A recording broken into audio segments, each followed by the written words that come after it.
Pippa Virdee of Montfort University. I'm going to hand over the session to Professor Ansari, who's a historian of South Asian studies at Royal University of London. We'll introduce Professor Pippa Virdee and we'll take it from there. Thank you so much, Sarah. Thank you very much, everyone. And it's, well, I hope things have got off to a good start. As you just heard, my name is Sarah Ansari, and I'm a professor of history here at Royal Holloway, University of London in the UK, where it is currently pretty cold, so I'm feeling quite envious of the weather. Anyway, it gives me great pleasure to introduce our keynote speaker, Professor Pippa Virdee, who is the Professor of Modern South Asian History at the Montfort University here, also in the UK. Now, I've known Professor Virdee since she was a PhD student, supervised by Professor Ian Talbot, whose own contribution to partition studies goes back decades and will be very well known to everybody here.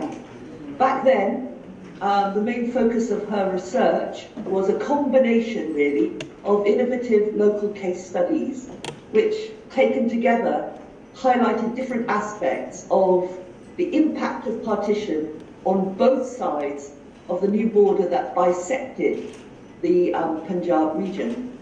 Importantly, it didn't approach partition as an event limited to the immediate period, just before and after August 1947, but instead analysed it as a process that stretched on for many years.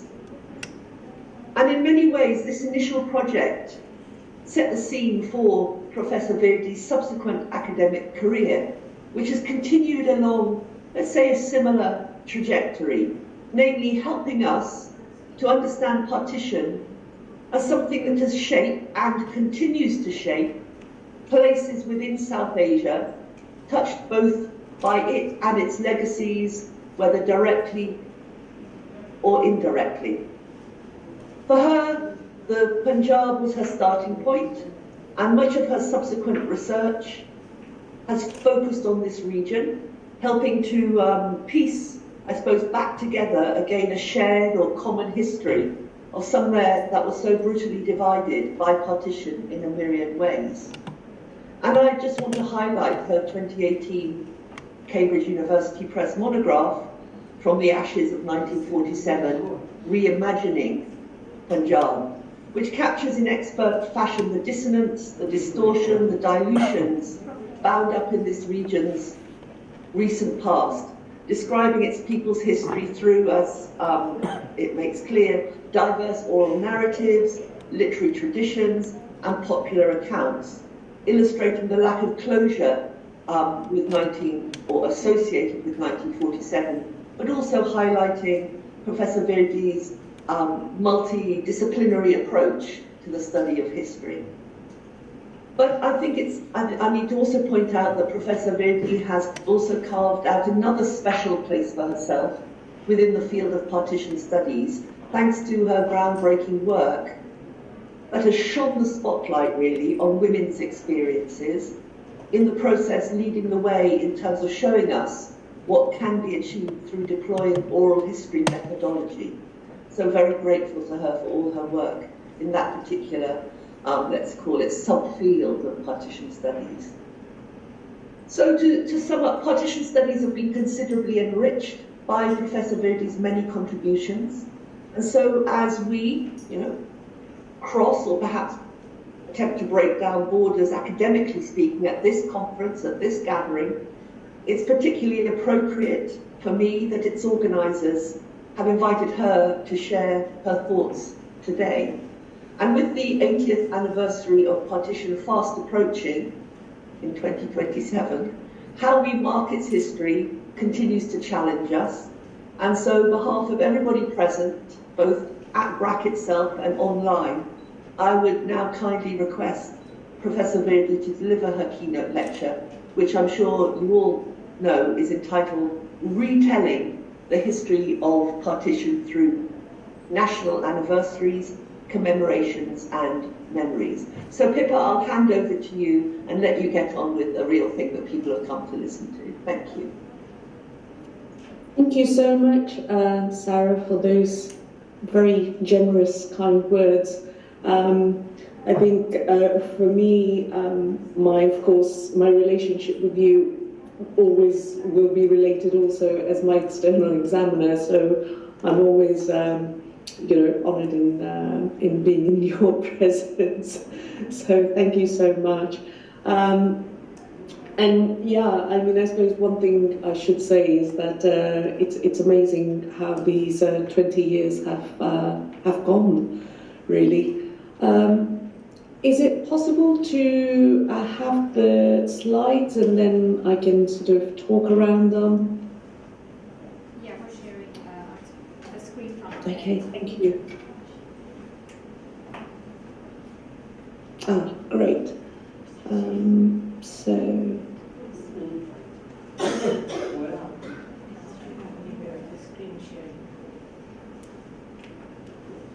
Speaker with you, sound out of it. Speaker with you. Will I be able to control them? You turn the force function.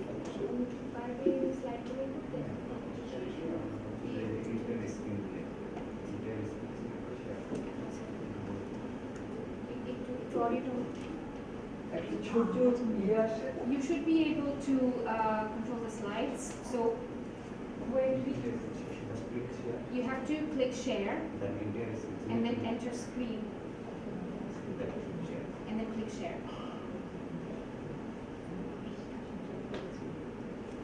Why don't you stop sharing and let us share?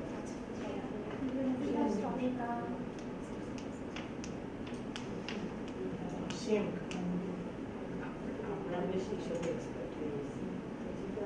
Sharing.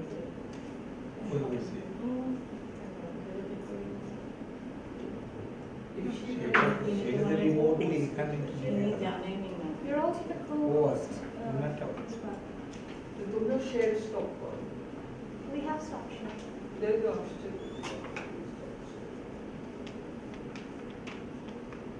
I'll share for you. Pippa, you can share it from your end if you have to meet the co-host. Could you try? Yeah, I'm trying to share this.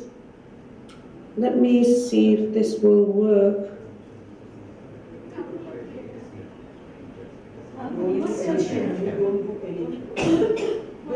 Otherwise, we can also share it, and we will control it. You just tell us what to do. But don't make it. Yeah, I think the problem has been. Let me just see if this will.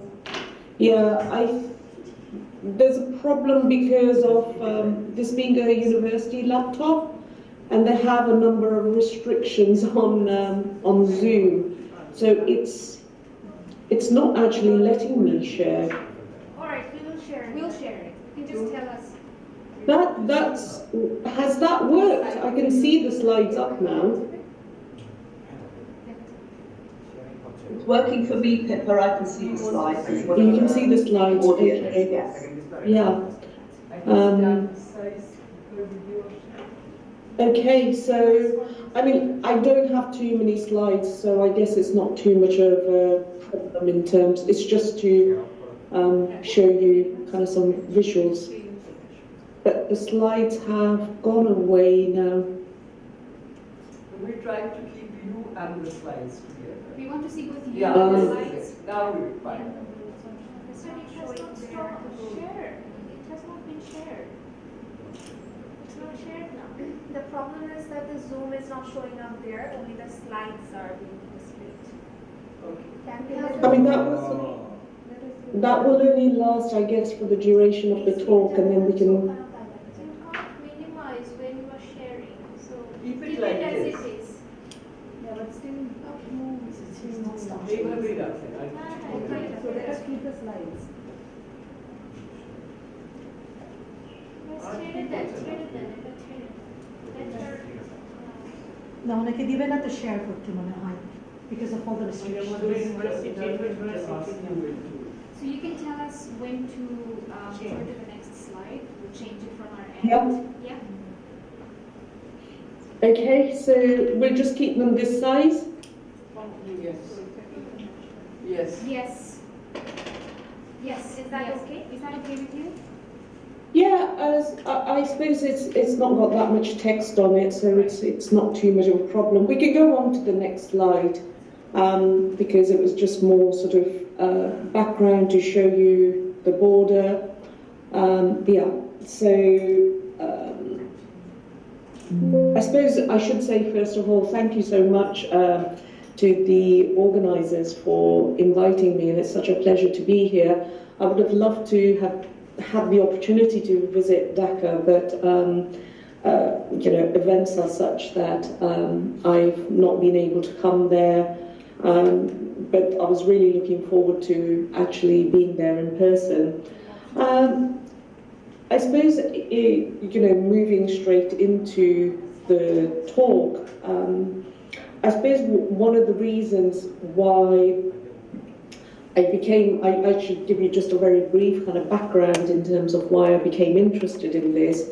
And part of this emerged through really COVID, when we were all at home sitting with our computers and often having to communicate with everyone through Zoom, as we're trying to do right now. And it really got me, you know, thinking about the role of technology and the role that it's played, particularly in the development of partition and oral history, especially because you know, this is an area which I've worked very closely with for the last 20 years. So it was really through that I started working and exploring the role of technology and the ways in which it's impacted oral histories. And I suppose the talk today is framed in a kind of chronological order, which tries to trace the historiography of partition. And through that, what I've tried to do is examine anniversaries and examine partition through anniversaries, because I think, you know, those kind of key moments in many ways have shaped much of the ways in which we understand partition today. And so I use the idea of anniversary because I think increasingly history is also being popularized through anniversaries, through these commemorations and key events. And in many ways, I think new media and content creators rely on anniversaries because it gives them a focal point to you know, to share content. But of course, as we know, history is much more complex and messier. And so that relationship between those different aspects and the ways in which they kind of collide with each other is really kind of quite sort of important for me. And I think what it's done is essentially, as an academic for me, it's blurred those kind of boundaries between academic research, what you might see in the kind of public, you know, public emotions, and then popular history and televised productions. And all of these have, you know, for me, been shaped by the advances in technology and social media, and I suppose more specifically, the need for impact within Western academia. And so I suppose one thing I should say in my own kind of positionality, I think Sarah very much kind of alluded to my work being on Punjab, so I come very much with a Punjab perspective, but much of my work is also situated and informed by me being based here in the UK and therefore having access to the kind of UK diasporic community.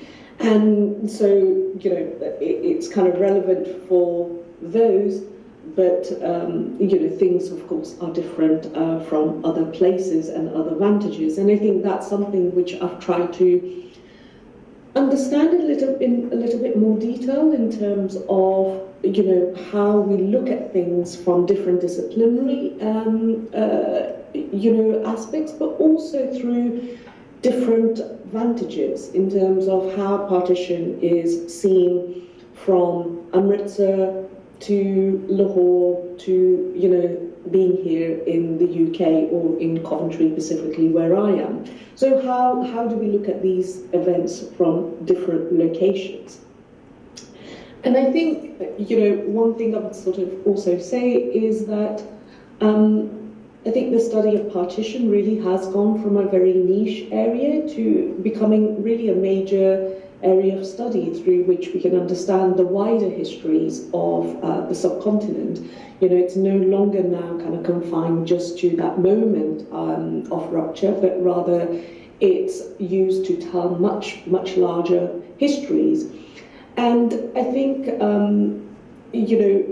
one of the ways in which I think that kind of transformation for me certainly, just to say that, I've seen the change in my own work and the ways in which I work, from the ways that I started recording oral histories from cassettes to now using digital recordings. And of course, we all know about live streaming, phones, which allow us to connect with a global community. But I think the kind of key thing which has really been important for me amongst this rapid change is that there is little time to pause and reflect in terms of that content that is created. And it's really those things which I think are kind of important to me, and the ways in which then these allow almost these kind of virtual memories to be created through these virtual spaces. And I don't think one of the things that we've considered is looked at that aspect in a critical way. Because amongst all of this then is the question of, the role that the power dynamics play in terms of digital projects and who has access to digital technologies, and the ways in which often that content relies on depoliticization of those stories in order to kind of connect with as many people as possible. So I think it's these aspects and developments in partition studies that I wanted to try to interrogate a little bit further. But if we go to the next slide, you'll see that what I've tried to also do is look at, through a number of key works, is look at the ways in which partition history for me particularly, but I think it's kind of important to keep that in mind in terms of the changes that are happening also, is these three books which really kind of capture that essence of, one, social history, but two, looking at history from below. Because what E.P. Thompson, writing in 1963, and then Paul Thompson in his 1978 work, and then also Ranjit Guha in 1982, what they all do is they bring to the center the idea of class, and class being the kind of primary fault line. And I think here you have that connection between oral history and class being a really an ideal fit. And so what they're trying to do is bring, particularly with E.P. Thompson, is bring this idea of the kind of human element into social history, moving away from these kind of, merely looking at them as a statistic. And I think that resonated with me quite a lot in terms of looking at partition and looking at those human stories as opposed to looking at them as a statistic in the kind of documentary sources that I also used. And so for Paul Thompson, he kind of really takes that to another level in terms of looking at histories and voices of those underclasses, the unprivileged, and those who are often left out of those official documentations, and trying to think about these alternative spaces through which we can also understand key moments.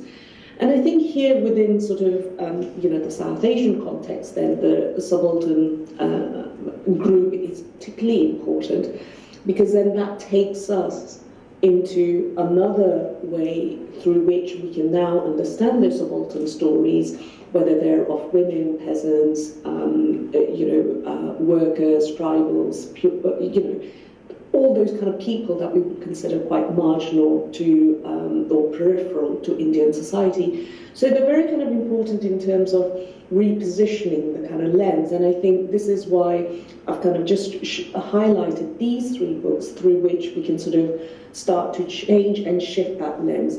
And this, I think, I'd just say to you, kind of keep at the back of your mind, because I will come back to this aspect at the end. And then if we move to the next slide, we can see that, 1997, we see this is 50 years of partition, or since partition.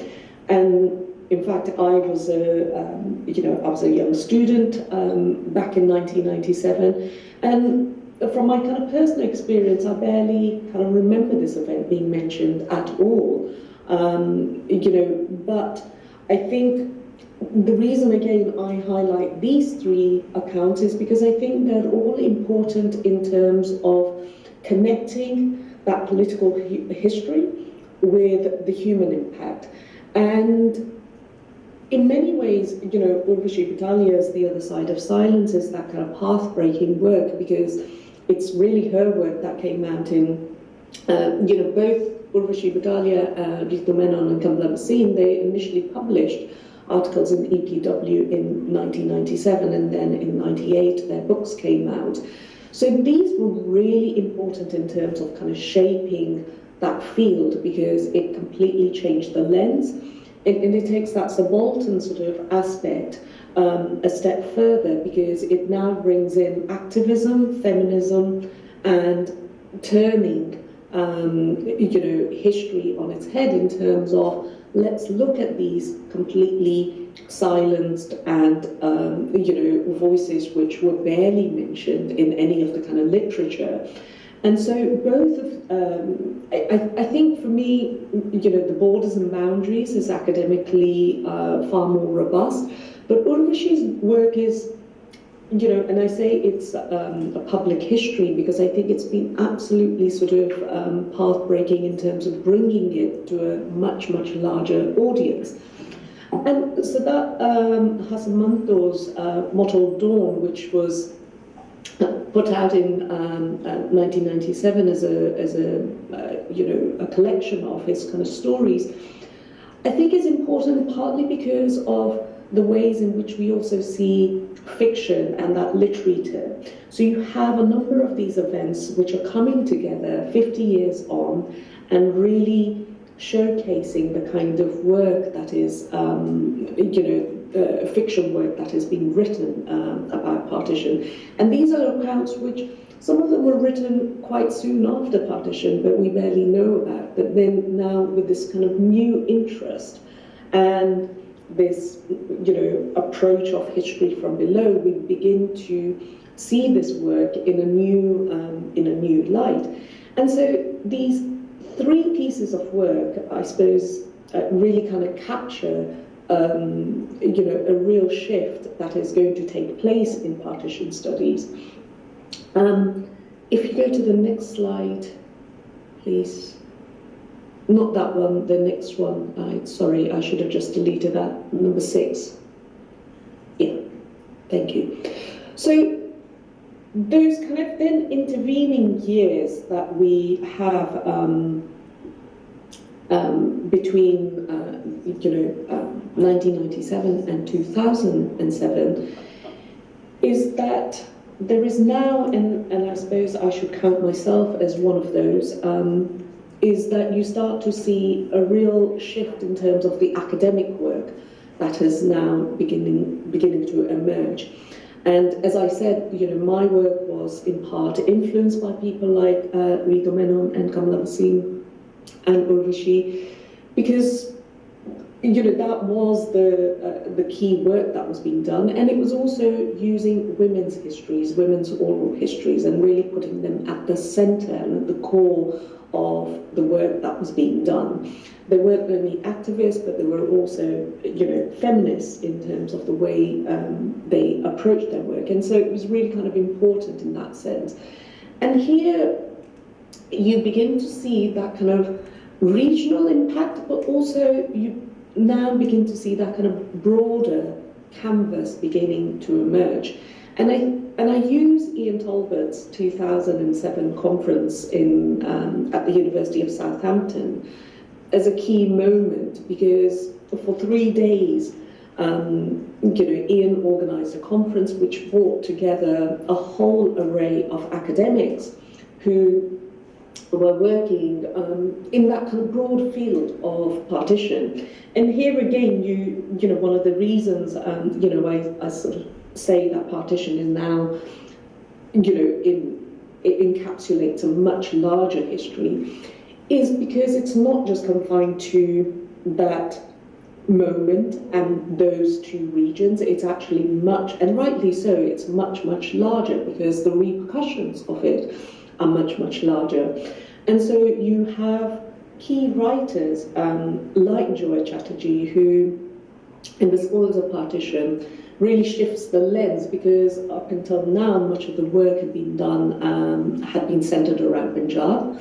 And here she focuses on Bengal and really kind of shifts the lens completely in terms of looking at the impact of partition on that side of the border. And Vazira's, path-breaking work as well, the long partition, really helps us to kind of understand the ways in which, the state is so important, and the ways in which people are caught in the bureaucracy of those emerging states. And what we begin to see is that, through that kind of, huge migration of refugees that is taking place, there is also a lot of resistance in terms of taking in some of these refugees. Pakistan didn't welcome all Muslim refugees with open arms, and equally, India was also very ambivalent to taking in more refugees. And so there is, and you begin to see the emergence of then the permit system, which tries to restrict that earlier, fluid movement of people that was possible. And so these works and this conference are really kind of important particularly in 2007, in terms of how the field now is beginning to develop and move. But what is important here also is that the field, particularly when we look at it from a kind of scholar or academic perspective, is that it's still largely based in universities and through academic discourse. You do now, though, begin to see the role of the media beginning to take an interest. And I think for me, 2007 was the first time when I started to see the media, particularly in the UK, take an interest. And here, I think what was also happening was that technology was also beginning to have an impact in terms of, the accessibility of new technologies, where digital tools were also beginning to emerge. So you can begin to see a shift now happening. And if we go to the next slide, so this is then, another 10 years on. And I think this is when you see the kind of real sort of phenomenal shift taking place. And this is a clip from My Family, Partition and Me, with the host Anita Rani. And this was done, it was done by the BBC. It was a hugely popular television documentary, and it was based on another format, which is called Who Do You Think You Are, which had been running for many, many years prior to that. And in many ways, what this did was bring the kind of the family history and the connection with genealogy.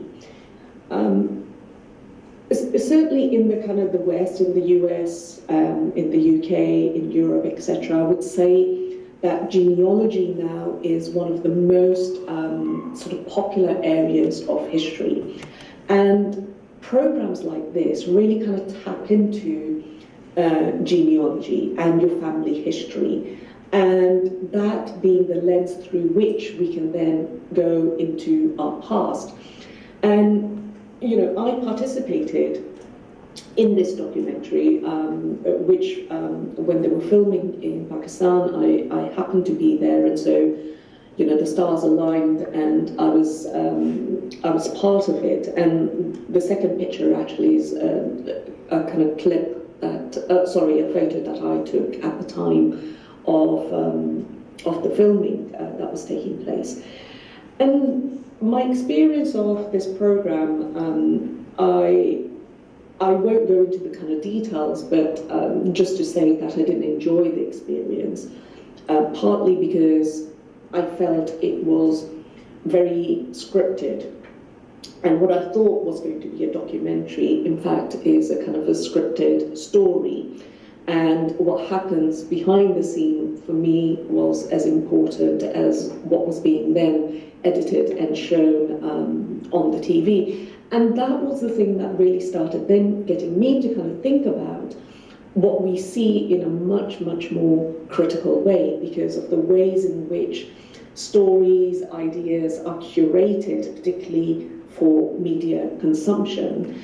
And I think this, you know, is one of the reasons why I've also then sort of subsequently kind of stayed away from media much more.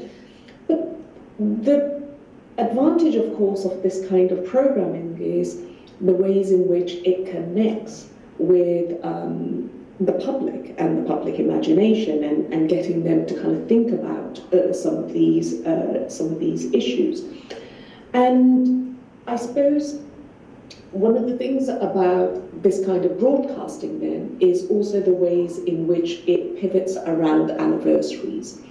And so, you know, for me, that anniversary then plays a really important role in terms of, you know, the ways in which it sets the agenda, the media agenda, the ways in which people then start curating around those anniversaries.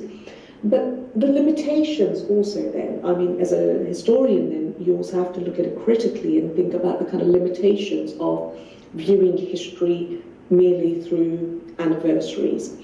And so this is, you know, one of the kind of developments that I just wanted to kind of highlight. So if we go to the next slides.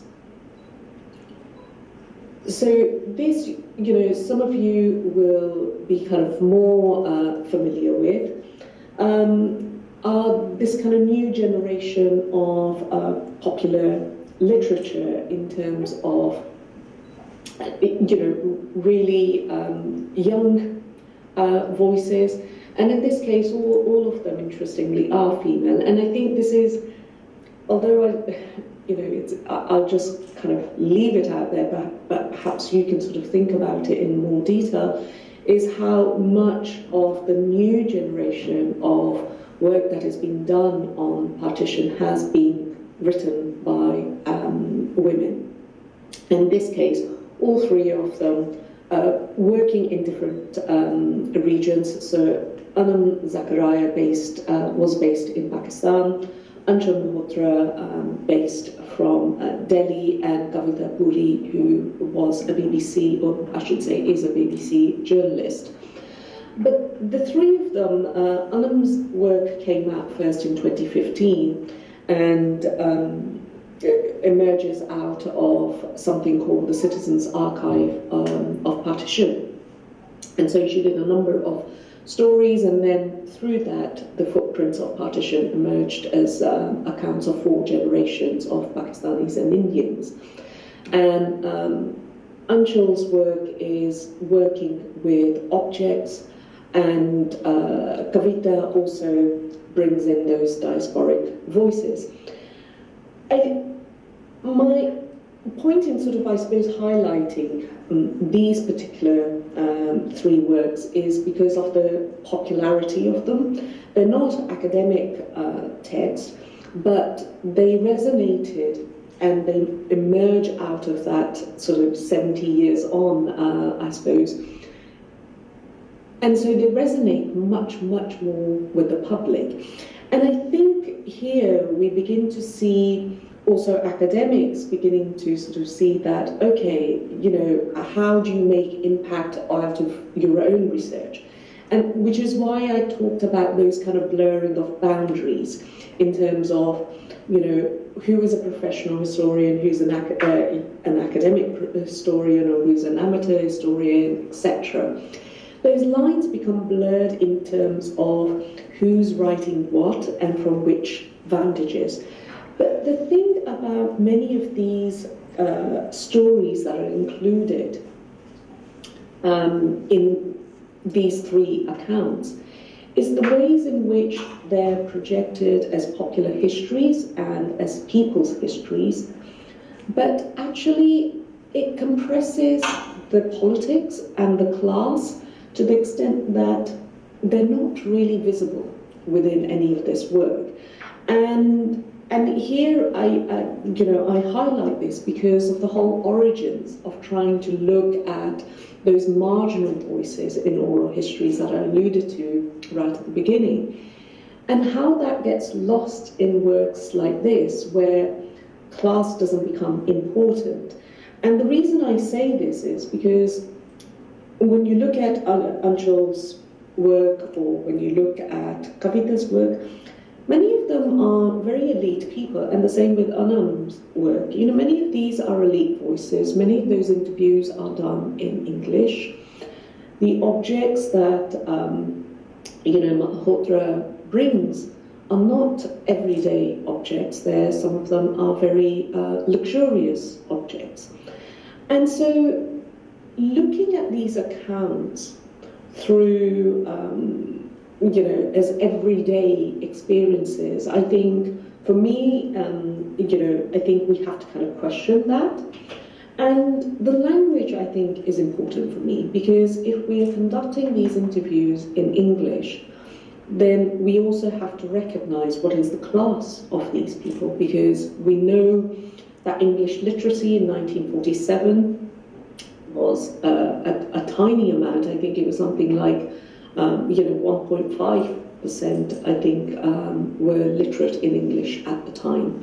So that, I think, has to be, kept in mind in terms of the languages in which these interviews are taking place, but also the background. And I suppose, Malhotra's own background, of course, is that she belongs to a family that migrated, Bari sons, who owned a bookstore in Khan Market, which, for those who are familiar will know that Khan Market is one of the most exclusive areas of Delhi. So the popular accounts, I think, are very important in terms of highlighting this history and bringing it to that bigger audience. But at the same time, they can be, I think, class blind, caste blind, and often quite nostalgic about the past. And so I have those kind of reservations in terms of how much of these books inform then how we study and teach history at university. And at the same time, so if we go to the next slide. So then at the same time, what we also have is, a number of other sort of developments which are more structural developments, but also show the ways in which, organizations are shifting, but also how the state is shifting. So the first one, which I just kind of highlight at on the edge, is the South Asian Heritage Month, which really grew out of the Partition education group, which was trying to, get the British government to recognise Partition as a national commemorative day. But emerging out of that didn't happen. But emerging out of that, they then sort of started this month-long Heritage Month, which has been going now for a number of years. And it's really, tying in with that kind of theme of anniversary. Every year you see them doing a number of different activities to bring together the different nations of South Asia within the UK. I think for me the kind of irony really is that, sitting in the UK, the government that was kind of responsible for partition is now, also participating in these kinds of activities where you're bringing all of South Asia under this Heritage Month. But that aside, I think they do a lot of educational work with schools and colleges, etc. But away from the diaspora then, you also have this Citizens Archive of Partition, which is the brainchild of Shameen Aboy, who was the Oscar winner. And she created this archive of oral histories. And, there's an extensive sort of archive of people's testimonies that they've recorded over many years. And time to time, they also do a number of exhibitions and curate these exhibitions for various places in Pakistan. But I've seen less from them in sort of recent years, but they were very important in bringing many of these accounts to the fore. And of course, they've sort of now also contributed to the National History Museum. And in Amritsar, in Indian Punjab, right on the border, you have the former colonial era town hall building, which was provided by the government of Punjab to serve as a museum. And again, this is a museum which is supposed to be a people's museum, but I think here again we have to kind of ask those critical questions in terms of who is on the board, how is this, that kind of collaboration and relationship between the government of Punjab and the governors, people involved in bringing the museum together. Because if you say this is a people's museum, then you have to take a very, I suppose, a very kind of neutral position. But for me, when you go into that museum, I think you do see those statist views coming through in the ways in which it is curated. And so, the kind of oral histories that you see there, the newspaper archives that are selected and positioned there. So the whole sort of process in which these exhibitions are curated are very kind of important in terms of those fragments of memories and the ways in which they're displayed in these spaces. But I think the person for me who perhaps, has really has been politically very astute is Prime Minister Narendra Modi, because with the remembrance, Partition Horrors Remembrance Day, he's effectively made 14th August as this key moment in which we remember partition. I say he's been very politically astute because 14th August is also a day which Pakistan celebrates as its Independence Day. And so in many ways, I think, you're erasing that birth of Pakistan and replacing it with this Remembrance Day of Horror. And so it's very interesting in the ways in which the different kind of politics of those locations play out in these different locations. And so, whilst we don't have many museums, and we should welcome things like the Partition Museum, but we also have to ask those critical questions of, which histories and whose histories are represented in those spaces. And I suppose here it's probably a good time to kind of bring in the ways in which crowdsourcing and citizen histories work in the ways we collect material now. So if we go to the next slide, and I'll just very sort of quickly go over this one, and just to highlight that the ways in which the technology now has kind of moved on is that we're increasingly seeing also the ways in which VR, virtual reality, is being used as a modern form of not just storytelling, but in the ways in which we can create these virtual histories. And one of the things which I would like to write more about, it's an anecdotal account really, was when earlier last year I was at the National History Museum in Lahore. They actually had a carriage in the museum, a train carriage, and when you go into the train carriage, you can put on these virtual reality glasses and be transported. But as we all know, the motif of the train in Partition and then to be transported into what was a horrific time sat very uneasily with me. And so the possibilities are there, but the possibilities of also curating these kinds of histories, which I think are need to be questioned, is really kind of important. I think the other thing I should say is the ways in which stories now often have to appeal for Instagram posts or for TikTok, and I think one of the other kind of anxieties I have is when you're kind of scrolling. On the one sort of hand, you might be watching someone doing a comedy sketch and you're laughing away, and the next thing you see is something to do with a partition history, which is very kind of traumatic.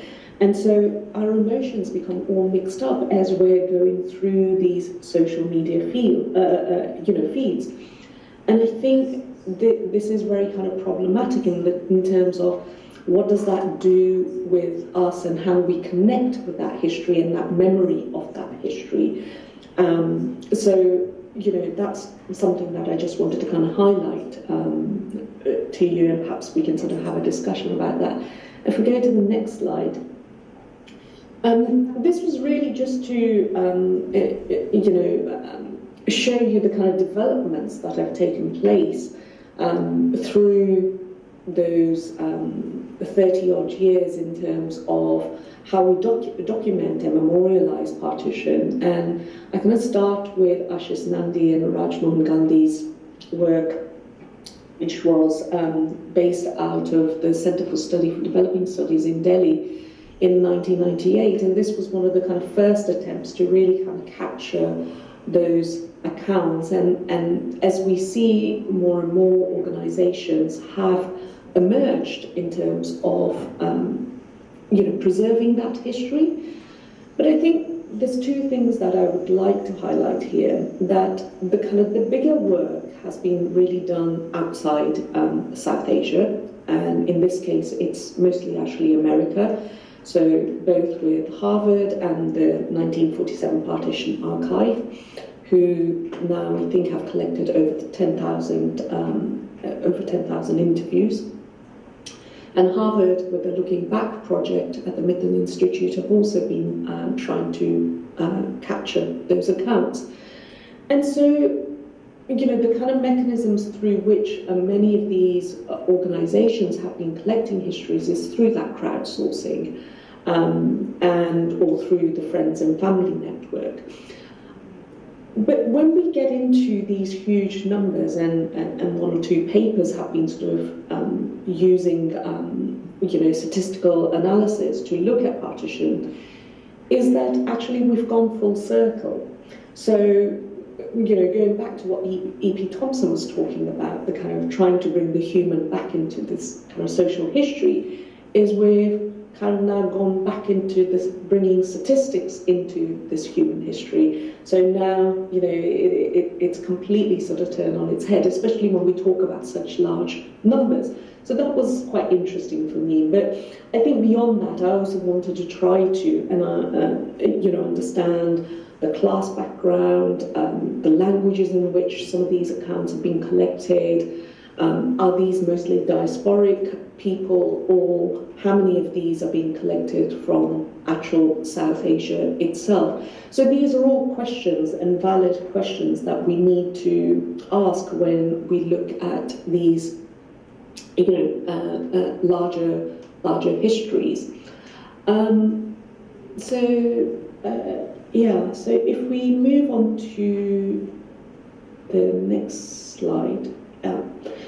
In terms of then connecting these different dots, I think for me what has been sort of really illuminating is that I've been privileged enough to be able to spend time in the UK and in India and in Pakistan, and spend time with students in terms of how they study and how they view history and partition in particular. And I think we have to understand that these different geographies inform the ways in which we look at our past. And that's really something which I don't think has been done in any great detail. I think the other thing that I would you know, say to you is that you know, when we look at these kind of modern practices of particularly kind of tech capitalism, whilst, you know, the possibilities are really alluring, and there are many possibilities, and you know, in many ways they've really kind of democratized that space. I think we also have to look at that data and that material that's been accumulated, that huge amount of information, and to what extent we kind of engage with this in a meaningful way. Because we tend to engage largely at a very superficial level.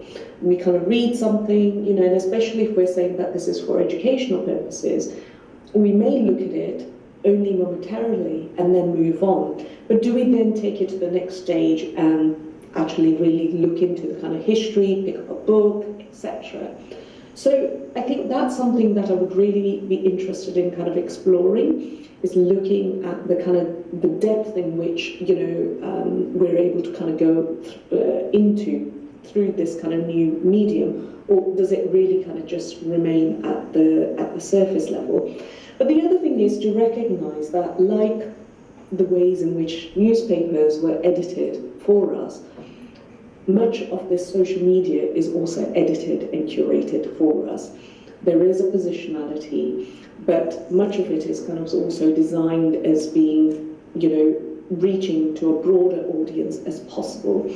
And therefore, you never really get into the complexities of the everyday reality.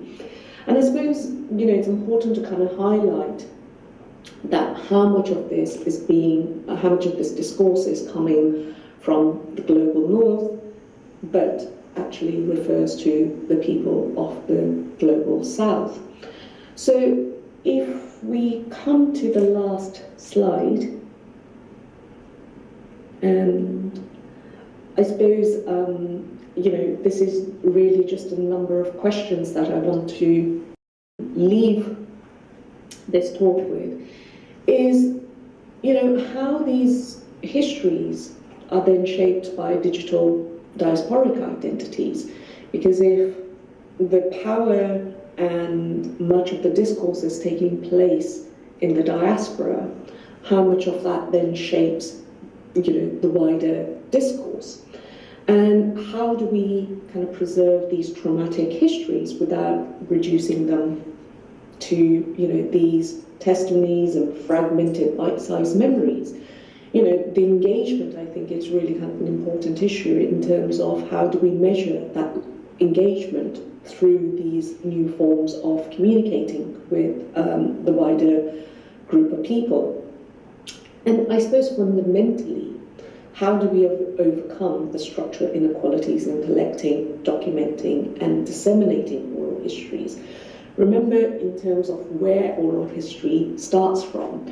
And so much of that, I think, has been kind of lost in the kind of newer work that's emerging. And of course, as the kind of that generation evaporates, we've also now kind of moved into inherited memories in any case. But I think, all of this is important in terms of determining what remains hidden and what comes to the fore. And so, the question remains then is, to what extent these kind of borderless histories then lead to democratic histories. And that's really why I have this kind of headline of the kind of politics of memory and understanding the politics of it, but then having history and memorialization without the politics.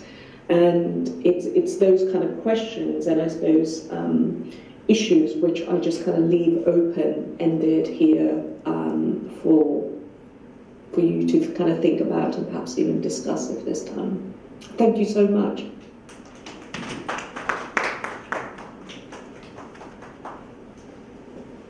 Stop share.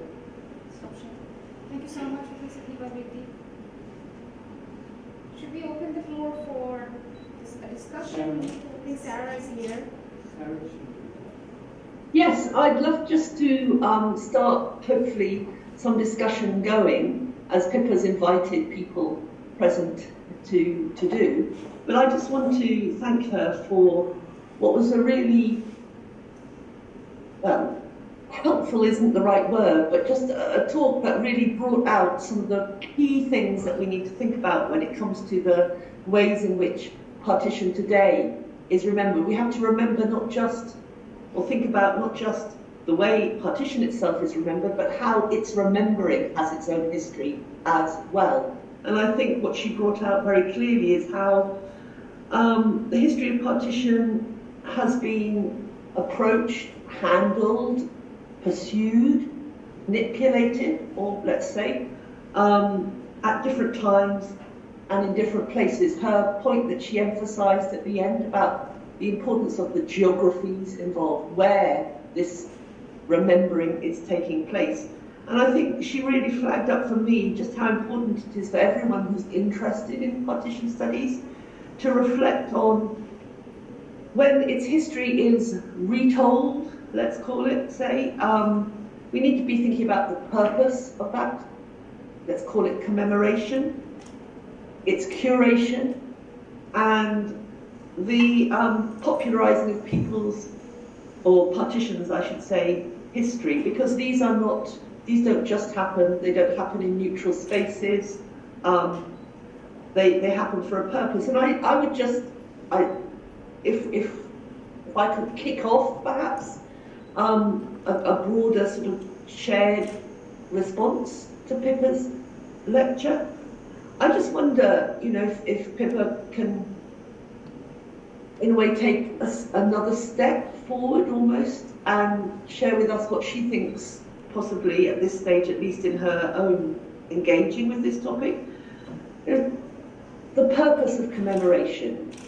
I think both she and I can see, or have come to see maybe quite clearly, let's say, the different strands involved in that in the UK. Yeah. But again, she reminded us of recent developments in India. There's the whole Pakistan and Bangladesh side of the story as well. But the purpose of that commemoration, and I'll just before I maybe hand over to her, just end with an anecdote maybe, because like Pippa, I've been involved in discussions about partition from a British perspective, diaspora perspective, and I remember a meeting in the run-up to the 2017 anniversary that was so key, really, as Pippa's just explained to us. This meeting took place in Coventry, so up the road from her, and it involved people linked with what was called the Partition History Project, so the forerunner of the Partition Education Group. And we had a minister from the then Conservative government join us. And one of the things that this minister, who happened to be of South Asian heritage, it should be said, was very adamant about, not that we necessarily listened to her or took everything she said on board, was that in how partition was to be commemorated, really there wasn't a need to reflect or linger long on why it had happened and what the British responsibilities were. Just focus on the need of diaspora communities to come together and somehow remember a shared thing that had been very difficult at the time, but they got over it and they were now all going to live happily ever after with each other. So she flatly rejected that politicisation from a British perspective that Pippa's reminded us can be problematic. Anyway, I'm going to stop. Those are the thoughts that came to me listening to Pippa and reminding me of this, how this story, in a sense, has unfolded. So I don't know, Pippa, if you have any thoughts in response to that. If you don't, obviously, we open the floor to other questions. I'm not sure how this gets managed. Maybe from the BRAC end, it would be, you can probably see a bit more than I can on your screen. So let's see how it goes. Pippa, I invite you to respond in whatever way you think is appropriate. No, thank you so much, Sarah. And I suppose, you know, you picked up on the geography, and I should have said, and it's my kind of fault, I apologise, I didn't highlight, but on the other side of the border, when we look at East Bengal and West Bengal, is that history of 1947 in many ways is eclipsed by 1971. So, you know, there kind of these multiple histories, and so often in the diaspora, actually, you know, Bengalis don't necessarily talk about 1947 because 71 is far more significant. The interesting thing on just that related aspect is there was a project, academic project, which got substantial funding to work on partition memories, but actually has been doing a lot of work in East London and in Leicester. So it's actually the core base has been Bengalis and Gujaratis, and that's because they didn't quite connect all the histories together and didn't realise who the key proponents were. But that's a side issue. I think that the point about the purpose of commemoration is a really important one, and I think it links in with that latter point that you make, which is, I think, that often commemoration is about, you know, also instilling a sense of national belonging. You know, why do governments and states have these kinds of commemorations? It's because they want us to kind of forge an identity, and sometimes it's a forced identity. So in this case also, you know, in terms of the British diaspora, they're obviously trying to kind of create a cohesive South Asian community, despite the fact that that history and that past is so problematic, and that relationship between, you know, the UK government and those governments. So yeah, I'll leave it there and give others a chance to come in. Thank you. Thank you, Pippa. So I wonder if there are any other people present who'd like to take up any of the points that Pippa was making or add their thoughts to this discussion. I can't necessarily see. Somebody could raise their hand. Yeah. Yes, maybe raising hands for people who are online, but there are also people in the room with you, aren't there? Yeah, we do have and how they want to engage.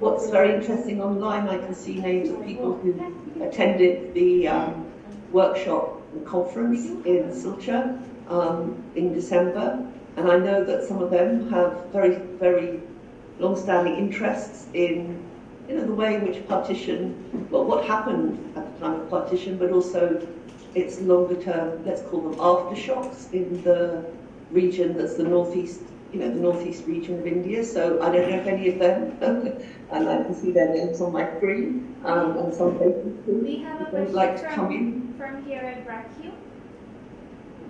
Hello, go ahead. Right, hi, thank you very much for the interesting talk. I'm Nahid Kabir, I'm Professor of History in this university, in the Department of English and Humanities. So we have history minor here. I wanted to ask Pippa, you the speaker, have you been to Punjab at all in the recent days? Because you have provided some insight on Punjab in India. So, any observation on that? Recently, I have been to Punjab, Amritsar, very interesting place, very emotional side. One side is very emotional, the Jallianwala Bagh massacre, the monument. They have a museum. It's just so real. The museum, the way they have all the history, the pictures, and even the bullets on the wall. So that was very emotional. And also there's, I'm sure if you have gone there, there's a tiny passage where the soldiers entered to shoot the people, and that's through that passage the tourists enter the memorial. So that was a very emotional thing. But on the other hand, the Wagah border visit was really good, where the gate between Lahore and Amritsar is they have a sort of program there every day in the evening, in the late afternoon, where the soldiers from both sides, the guards over there from border protection guards, they have their shows showing their muscles and mustaches, like we are protecting our border, and we are they display their national identity. But then again, there is the feeling like again there was a very emotional feeling over there for us, for me and my husband, like they were one people, and they were like brothers, and it's just a border. And so they have become now different people, and now they have different national identity. So these are the history. This is what one can, if they visit, even the people who are not interested in history, they would know the history. So what is your? I'm sure you know all these about these places. So what is your take on that? History is there. It's very, very real over there. No, it's really interesting to hear your views on Amritsar, because I was there last year, and I went to the museum. I also went to Jallianwala Bagh, and to see it, because I'd heard about the kind of new developments that had taken place there. I suppose I would take a longer view, in that I remember visiting Amritsar, as a youngster, and also visiting. My family, including myself, I should say, I'm from Punjab. I'm from Indian Punjab. So I've been there I've been there many times over the years, and I remember Jallianwala Bagh being a very simple place. In which you would enter that narrow passageway, as you say, and it would just open up into a very simple park. The well was there, and some of the remnants and where the shots had been fired, you can see those. And over the many kind of years since, you first had a plaque being put up, and then there was that commemoration, and more recently now it's just become this very big, elaborate museum. The interesting thing, if you noted carefully, about Jallianwala Bagh and also the Partition Museum, is that it doesn't allude much to the history of Amritsar. it alludes much more to the history of freedom, of the freedom movement. But when we kind of think about the history of that place, then you have to also kind of ask the question of where does the local history fit into this other history? And by talking of a particular kind of freedom movement, what is the story that we're trying to convey? And like you, when I was visiting, I saw so many people there, and these were not just Punjabis, there were actually, it's become a focal tourist destination where you would have them coming visiting the museum, the 1947 museum, Jallianwala Bagh, they would go to the Golden Temple, and then they would go to the Wagah border ceremony. So it's become a kind of a destination. And if you look at the number of hotels and everything, and it's something that actually I do want to write, because it's a very interesting development, the way Amritsar has become this destination for this performance of history. I think for me, actually, on a personal level, I would say, I think Jallianwala Bagh doesn't have that peace and tranquility that it used to have. So when you went there, it was a place in which you could reflect about what had happened, and of course it's a horrific story. But now when you go there isn't really that space, because it's become much more of a visual museum in terms of not just the exhibitions, but also the digital videos and various pieces they've got installed in the Bagh itself. But yeah, it's a difficult one, because it obviously gets a lot of people to think about that past as well. Thank you. We have another question. We're going to try say from our seats, see if you can hear. Yeah. Am I audible? And I'll just point out that there's also somebody online who's put their hand up, so we mustn't forget to bring him in as well, okay? Salama, please. Yes, so can you guys hear me? Yeah. Okay. So, no, it was very interesting to hear you, and especially the part where you mentioned about scripted documentaries. So we know that history, recorded history, is always one version, and of course there are others. But it was interesting to hear that these important documentaries also get scripted. These are curated towards a certain ideology. I would like to hear a little bit more about your observations of what was happening behind the scenes.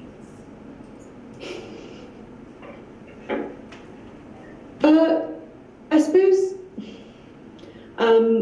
what I'll say is that my experience was that these documentaries get commissioned, and when they're commissioning, there's obviously a pitch that has taken place in terms of a story. That story has to connect with people, and so when those producers come to people like us and to ask them to either contribute, participate, etc., there is already a story that they have in which they now want to fit the different pieces. And so, for me, I was one of those people who fitted into that story. But I think for me, the thing that perhaps turned me was that the fixer had spoken to this elderly man, and this elderly man had shared a story, an account, which revolved around these Sikh women who threw themselves into the well. And when it was being filmed, this elderly man who had spent a good part of 4 hours just waiting around in the heat. It was April, so it was very hot time of the year.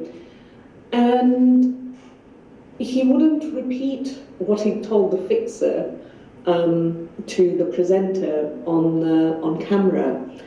And she was trying to say, no, but you said this and you said that, but he wouldn't say it. And in the end, you could see the frustration, with the producers, that if he doesn't now say that story, it's going to change that story that they already had. And in the end, they had to do without his account that he shared off screen. And the ways in which it was then just, and I suppose manipulated is the word here, in the ways in which it was manipulated to sort of suggest that this had happened, was the thing that concerned me.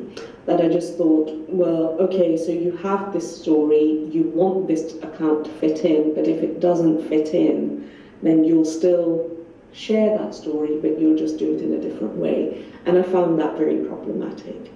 And there were a few other things as well, but for me that was the thing that I thought, oh, whoa, okay.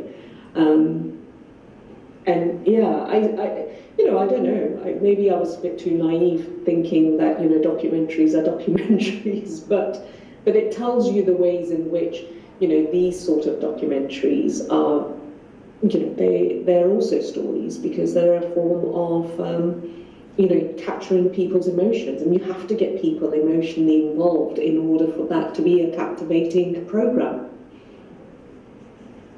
Yes, thank you. Yeah. And I think I can see some messages. I don't know whether it's worth reading those.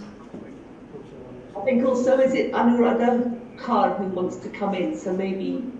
Yes, thank you. Thank you, Professor Pippa, for a wonderful talk.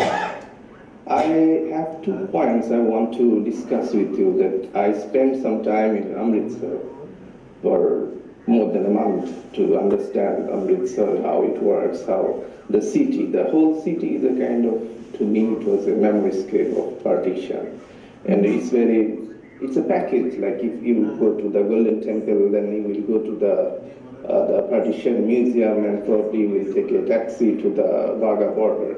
So I also took this trip. So my observation was like that the people who were in the Partition Museum, it gives a different feeling than when the same person who goes to the Wagah border. So this was a wonderful observation to see this melancholic view or the idea of what they get in the Partition Museum, and when the same person goes to the Wagah border, it's a different trajectory in that sense. And I was wondering to ask you that how you see the Partition Museum. You talked also the People's Museum, and their aim was to be the People's Museum. But to me, it was mostly like the Nehruvian idea of partition and post-partition reconciliation, and how did they manage the refugees of that time.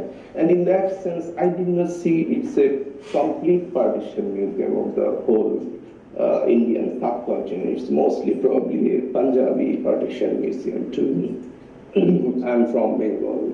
I'm from Bangladesh. So I did not see the partition's effect of Bangladesh in that museum. This is one thing I want to know your opinion about this thing. And the second thing is about the digital archive and digitization of partition memories.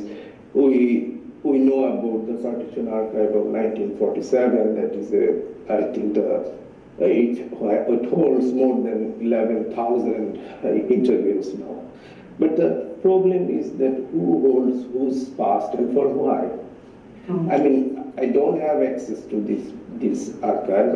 I'm based in Heidelberg and I'm working on the partition memories. But perhaps I can manage some sort of access. But whoever who wants to study partition or any researcher, it is not accessible. So to me, to my observation, it's becoming a more or less like a business venture in that sense. So how you see this new sort of business venture, what is roaming around the memories or the partitions past. Although they are taking, although this money, what they're getting for developing this archive is from donation.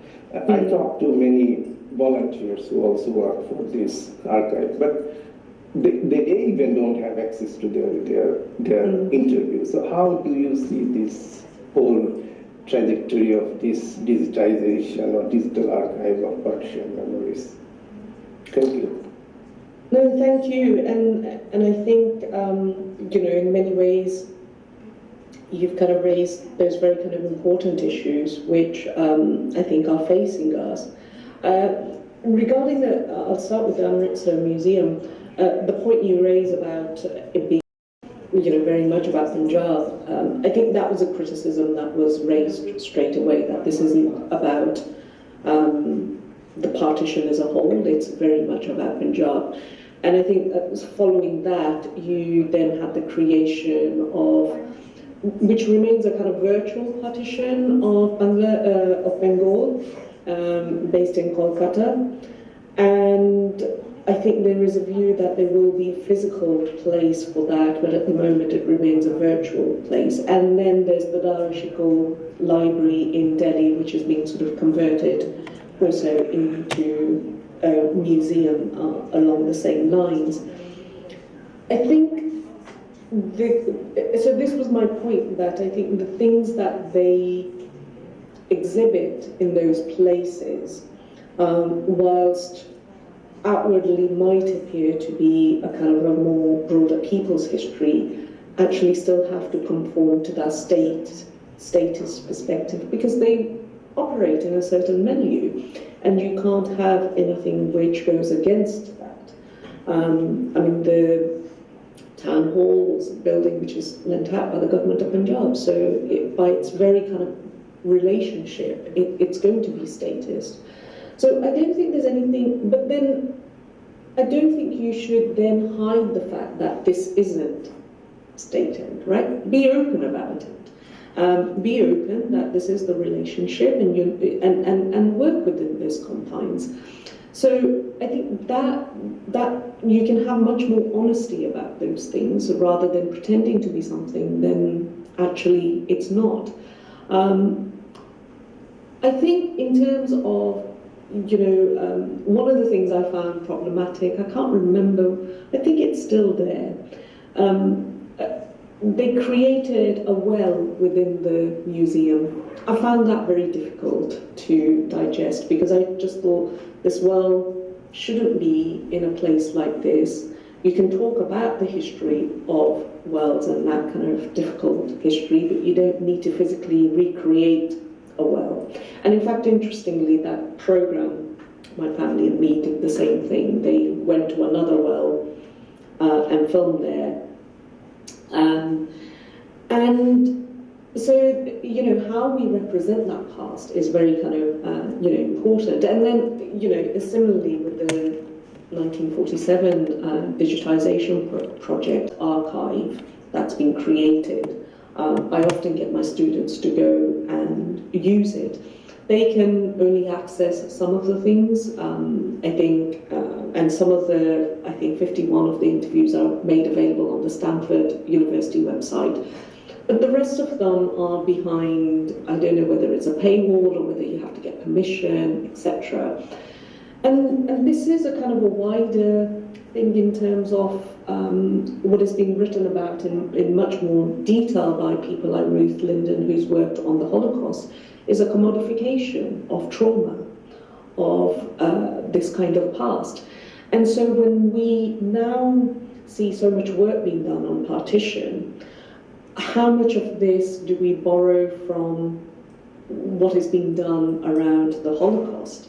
And are we replicating those sort of models? And I think in some cases that's what we're doing, and we're going in that kind of direction.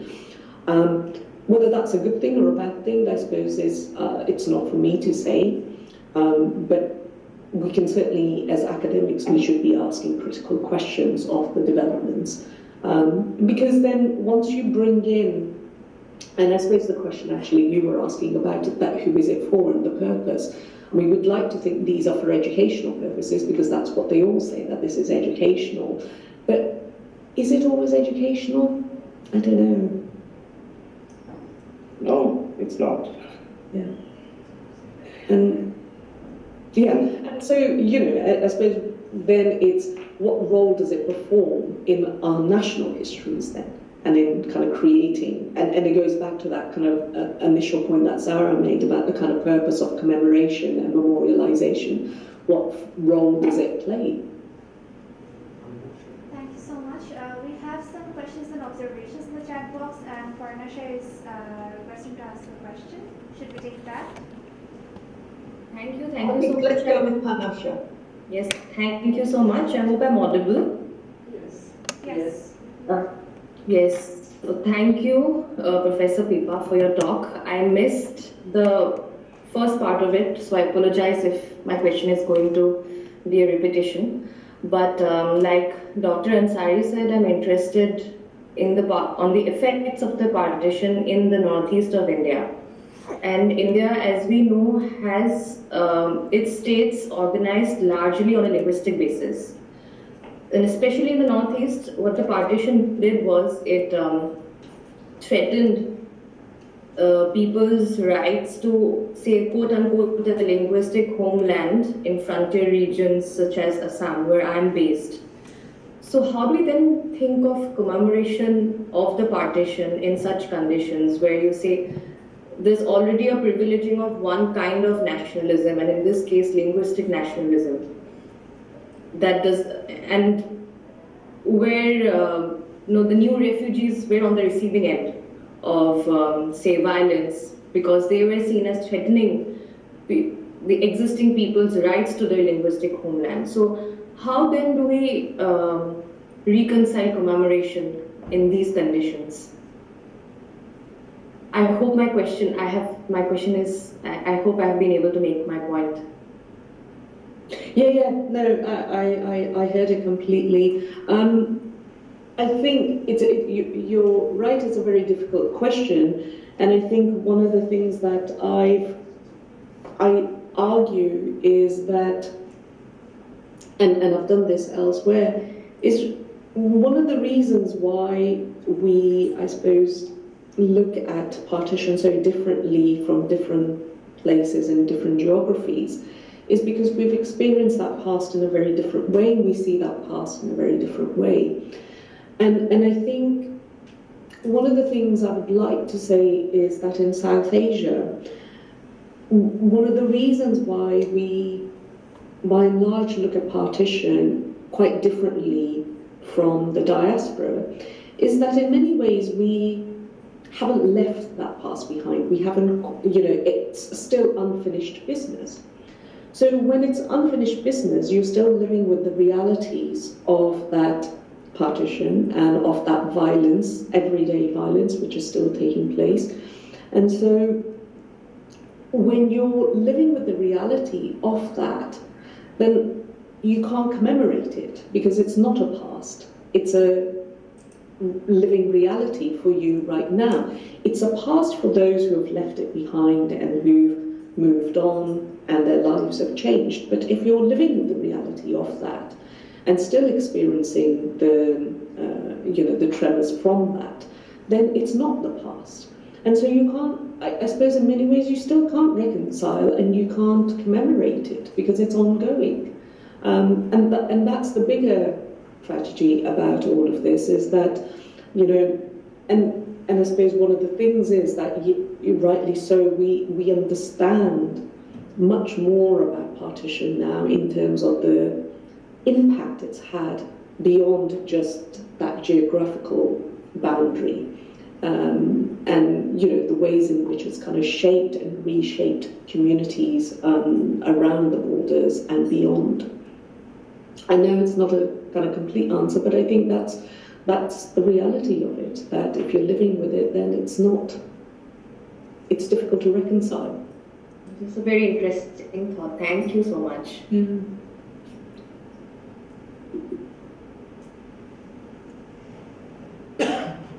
I think there may be another question from one of the participants, but I'm not sure Let me just see. Sunanda, do you want to go ahead with the question now? You said you might have something to ask. Yes, Professor Ansari. I'm not being able to find out the raise your hand option, so I kind of texted you. Thank you. Am I audible? You're also, yes. Okay. I also missed kind of first 10-15 minutes from Professor Pippa's lecture, and my question kind of surrounds. I take off from what Professor Pippa said about tech capitalism and how technology is kind of taking over partition. And so I'm particularly interested in the representation of partition along the lines of memory, imposed memory, cultural or collective memory, as it is as partition or nationalism or patriotic songs and certain things are represented in films, cinema and other kinds of media. So how does one navigate, reconcile and understand the notion of memory, memorializing through films? Because I would like to cite one film, for example, that came out just before 26th January in India, which was, I think the name of the film was Fighter, and kind of they do not kind of directly deal with partition, but as you just mentioned, they kind of deal with something that is a result of the partition. The present day thing, the India-Pakistan things, but more in a cinematic way. So what is the role of memory? Who creates memory, or how do we navigate between what is being imposed to us through these popular mediums like films, especially when these are quite far away from academia? Because if you look at, let's say, Jallianwala Bagh, or if you look at other scapes which are very much associated with partition, which have kind of proper visits by academicians, students in form of there's a kind of organized way of looking into partition, because we know these are the places directly related to partition. But also on the other hand, there is a particular audience who may be the third generation of a partition sufferer who might relate to partition through only this film. So how does the notion of memory and memorialization work? How do we navigate that? Yeah, that's it. I don't know if it makes sense, but yeah. Yeah, no, thank you for your question. I mean, I followed it, and it's such a difficult one to answer in many ways. I mean, I suppose the whole sort of film genre, particularly, it's part of our popular culture, and it's part of our popular imagination of seeing it sort of through that film screen. But I think, if I was only going to sort of ask one or two critical questions, I would probably, in terms of what is being produced particularly now, is perhaps just ask about who are the funders, who is funding these films. Because often you can find out the people that are involved in financing these kinds of projects. You can understand the kind of politics of those people and where the support is coming from, and then therefore understand the kind of purpose of this. And memory is it's a difficult thing. It's in many ways, memory is what we choose to remember and what we choose to forget. So there isn't any kind of factual way in which one remembers. It's a very personal thing. It's a subjective thing. We can choose to kind of forget a lot of things, and we can choose to remember things in ways, two people can have the same experience but remember them very differently. So I think in that sense, that kind of connection between memory and film is a kind of difficult one, but the films obviously are part of our popular imagination and popular culture, and therefore they will shape a lot of people's views on what is the past. And of course, a lot of people are consuming many of these kinds of programs and films.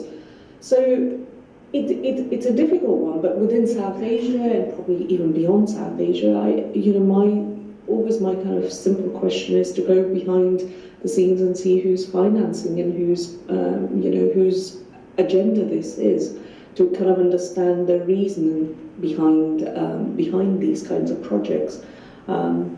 It's probably not the answer that you wanted, I suspect, but yeah, that's kind of my frame really to analyse things. Thank you. Not at all.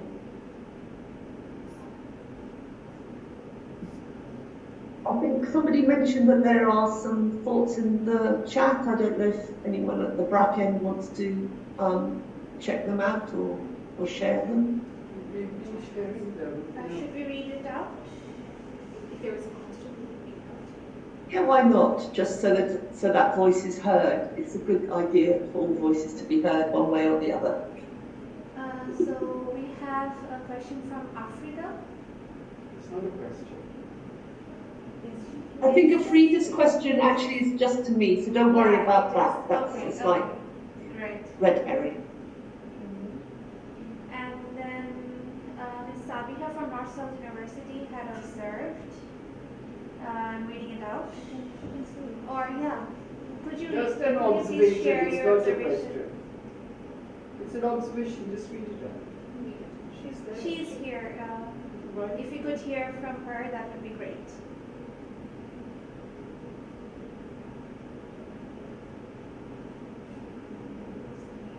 You are muted.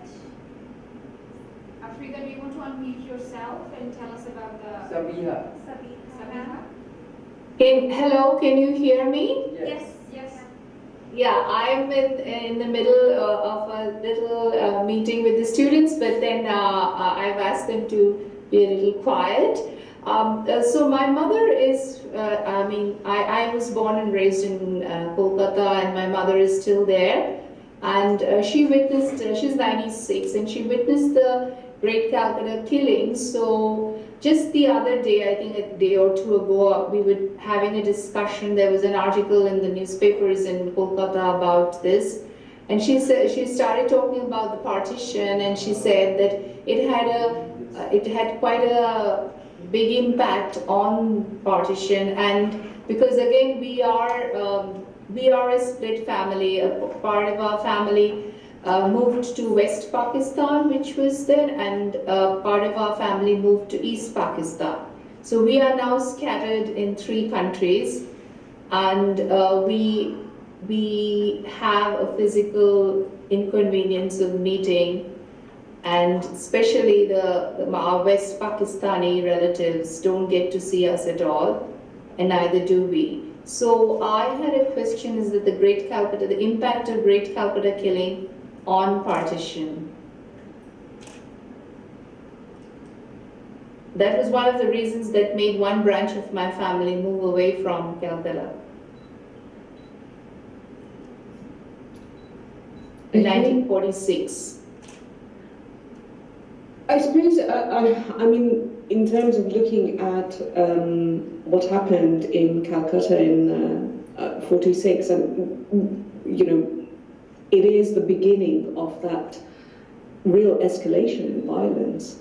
And so if, when we talk about partition and sort of moving away from just that kind of event that happened in August 1947, then certainly this is part of that broader history of looking at the ways in which the Calcutta direct day action, the violence, the 3 days that saw the massacre of thousands of people, and how that's a real escalation in terms of violence, which then subsequently starts to spread, and by March 47 you have Rawalpindi.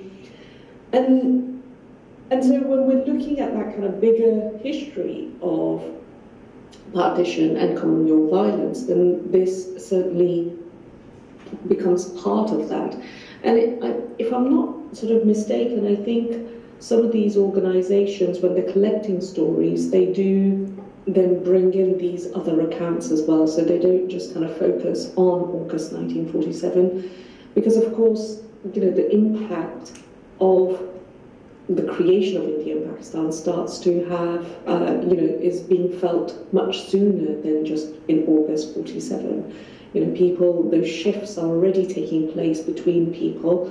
And of course, those people who have access to knowing what is going to happen start to make plans and arrangements beforehand. But many, of course, are not able to do that. But it's, I think it'd be interesting to see or hear your account in terms of, with your mother and what she was talking about. that period. I don't know what she said, or whether you're able to share some of the things. Yes, actually she is archiving some details of those times because she was born in 1928. And she is a historian of sorts. She has been a teacher and she's retired, and she is a scholar. She is a history scholar, modern history. And so she is, it's a kind of it's like a memory tale of what she remembers from her childhood and the separation woes, I think so, of her family. And she travels, I am in Dhaka now, so she travels to Dhaka a lot and works at the Bangla Academy. But she just had this conversation, and because this conference I couldn't attend physically, so I thought I'll just pose this question because she herself had seen the violence. She had seen dead bodies being carried in bullock cart, like hand-drawn carts, I would say, down their streets. She had seen that covered in tarpaulin, and those were terrifying times for them. And a part of the family then decided to move, so one went east and one went west to Pakistan East and Pakistan West. So that is, I wanted to just put it out there, and thank you for your response. No, and she would of course know much more than we do. Yes, it would be lovely if I could have brought her physically and taken her to the conference. Thank you. Thank you. I'm just thinking, time is passing. We've kept Pippa really very, very fully kind of engaged for the last hour and 3/4. I think probably now's the time to wrap up and thank her again for sparing so much time. I know it's a working day here and it's only not quite midday yet, so there's a lot of working days still to go at this end.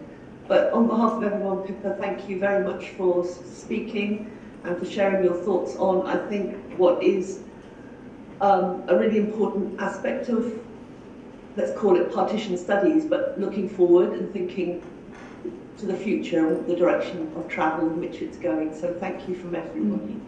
No, thank you. A message just in from Debjani before we all leave, because once we leave we can't necessarily access the chat, just reminding us of one particular oral history archive that's here in the UK, Andrew Whitehead. So thank you Pippa, and thank you also to BRAC colleagues for organising this opportunity for us all to share in and exchange thoughts. Thank you very much, Sarah and Professor Pippa Virdee, for that wonderful discussion.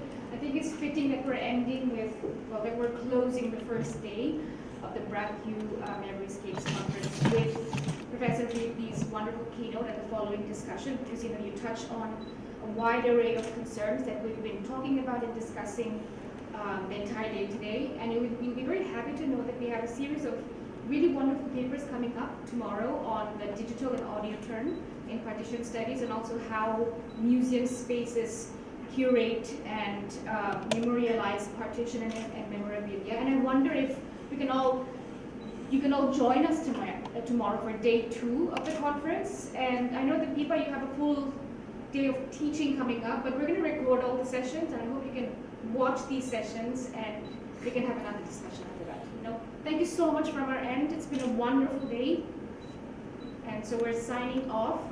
Sarah says, can you send yeah, sure, we'll do that. Thank you. I'll send it. Thanks very much. Thank you. Bye Thank bye. you so much. Bye And I do look forward to the recording, because I did see that, and it's such a shame that I've got to teach, and with the time difference, it just wouldn't be possible to do both things. So I really look forward to seeing the recordings of some of those. Thank you so much for inviting me. All right, thank you. Bye-bye. Have a good day.